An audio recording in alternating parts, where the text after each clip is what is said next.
అందరికీ నమస్కారం. ఫిబ్రవరి 28న పెన్షనర్స్‌కి చెల్లింపు అనే ఒక ఇంపార్టెంట్ అప్డేట్ మనకి ఇప్పుడే రావడం జరిగింది ఫ్రెండ్స్. సో, దానికి సంబంధించిన పూర్తి వివరాలు చూద్దాం. వీడియో స్కిప్ చేయొద్దండి. అప్పుడే నేను చెప్పే సమాచారం మీకు అర్థమవుతుంది. మన ఛానల్‌ని ఫస్ట్ టైం చూస్తుంటే ఖచ్చితంగా ప్రతి ఒక్కరు సబ్స్క్రైబ్ చేసుకొని వీడియో చూస్తే ఇటువంటి ఇంపార్టెంట్ అప్డేట్స్ ఎప్పటికప్పుడు పొందవచ్చును. అలాగే మీకు వీడియో నచ్చితే తప్పకుండా ప్రతి ఒక్కరు లైక్ చేయండి ఫ్రెండ్స్. లైక్ చేయడం వల్ల ఇటువంటి ఇంపార్టెంట్ న్యూస్ మన పెన్షనర్స్ అందరికీ చేరుకుంటుంది. ఈ వీడియోకి 1000 లైక్స్ ఎక్స్‌పెక్ట్ చేస్తున్నా. సో, లేట్ చేయకుండా టాపిక్‌లోకి వెళ్దాం. పెన్షన్‌దారులకు మంచి శుభవార్త అయితే వచ్చింది. మెయిన్ టైటిల్ చూస్తున్నాం పెన్షన్‌దారులకు అని చెప్పి. ముఖ్యంగా పెన్షన్‌దారులకు సంబంధించి ఫిబ్రవరి 28న 2025న మనకి కీలక సమావేశం అయితే జరగనుంది.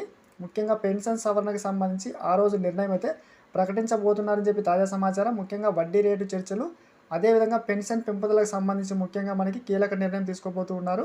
ఇప్పుడు చూడొచ్చు, కనీస పెన్షన్ పెంచడం వల్ల మనకి ఖర్చులు తీర్చడానికి ఉపయోగపడుతుందని చెప్పి మనకి పోరాట సమితి ఆశాభావం వ్యక్తమైతే చేసింది. ముఖ్యంగా పెన్షనర్స్కు భారీ ప్రయోజనం అయితే చేకూరనుంది. దాదాపుగా 78 లక్షల మంది పెన్షనర్స్కి సంబంధించి ఆ వార్త మనకి చాలా వరకు ఉపయోగకరంగా అయితే ఉంటుంది. ఇక్కడ చూస్తున్నాం డియర్నెస్ అలవెన్స్ డిఏ అనే వారి దీర్ఘకాల డిమాండ్ కోసం ఒత్తిడి తెచ్చింది. అదేవిధంగా ఈపీఎస్ 95 జాతీయ ఆందోళన కమిటీ కూడా పేర్కొంది. ముఖ్యంగా ఆర్థిక మంత్రి యొక్క పెన్షన్ పెంపునకు సంబంధించి హామీ ఇచ్చారు అని చెప్పి. సో, ముఖ్యంగా పెన్షన్ పెంపు అదేవిధంగా డిఏకి సంబంధించి కీలక నిర్ణయం అయితే ప్రకటించబోతూ ఉన్నారు. ఇప్పటికే మనకి సుప్రీంకోర్టు కూడా అధిక పెన్షన్ ఇవ్వాలి అని చెప్పి తీర్పు అయితే ఇచ్చింది. ఇటువంటి న్యూస్ కోసం సబ్స్క్రైబ్ చేసుకోండి. Thanks for watching. Next work.